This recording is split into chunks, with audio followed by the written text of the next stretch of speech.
Kei te pori o te ngutu anō a Winston Peters I tēnei wā, whai muri ho I te rāhuitanga ōna e te māngai o te whare pāremata e Trevor Mallard I ngā papa e karapoti ana I te whare. Ko te pūtake o tēnei rāhuitanga ōna ko tana tainga atu ki Wainganui I te hunga Porotū e whakahea ana I ngā tikanga Kanawārai a te kāwanatanga I te tīmatanga o te taunei. Nā, kei te whare pāremata tā tātou tū te tōranga pū a Te o Kiwa McLean. Te o Kiwa nāwai tēnei kaupapa I hira, kātahi ka hira ke atu e hoa I te whakaputa whakaaro o te Premier, nera? Ko ia pū e Scotty hei tā Winston Peters, kua rāhuitia ia I ngā papa o te whare pāremata I ngā tau e rua haere ake nei. Hei tāna no he mahi whakahauhau ke tēnei nā te pika o te whare e Trevor Mallard. Me te aha, e ākina ana e Peters tēnei o ngā take, tēnei o ngā tohe kiro kōti. Tuia ki tēnā e mea ana te Premier Jacinda Ardern he whakatautanga ke tēnei mā te pika, kua kōrerorero tahi rāua mō tēnei take. Ka mutu e harako Peters me tana kotahi anahe kua rāhuitia I ngā papa o te whare pāremata nei, engari ko te mema tōranga pū nōmua, mō nā hina rā ko Matt King anō hoki tērā. Kia tahuria ke tātou ki wā rāua kōrero. Well, we'll have to wait and see, but I've taken legal advice and New Zealanders can't stand by while this goes on. This sort of dictatorial behaviour has got to be opposed. Otherwise, our freedoms and our democracy is all going down the drain. It's an insult for me to be trespassed. And I think that the government are acting sort of, I think, undemocratically and petty. They're being petty about it. Ultimately, this is a decision for the Speaker, but we've spoken this afternoon.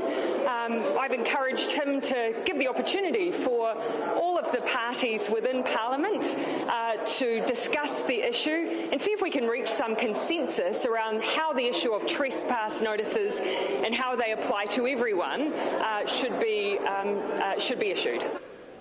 Winston Peters e hoa e kore rawa e takoto e kore rawa e whakawahangutia.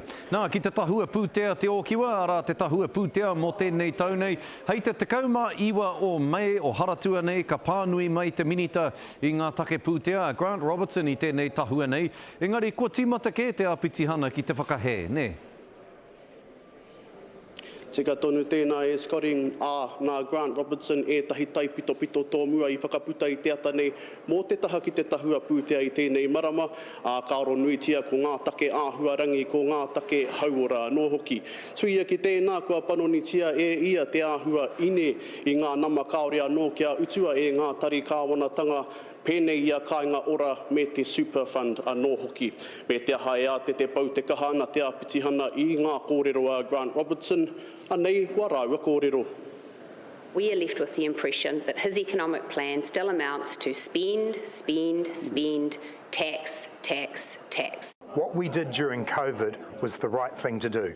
We supported New Zealanders, businesses and households. Yes, we had to spend money, but that made sure that we've got unemployment at 3.2% and we've got international ratings agencies, the IMF, the OECD, all saying that New Zealand has done well.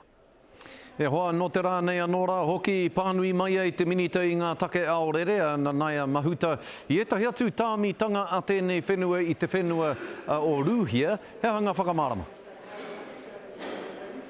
Tika tonu tēnā kua utaina no e te kāwanatanga he here anō ki ngā pēke nui tai ore e waru ki roto o Rūhia.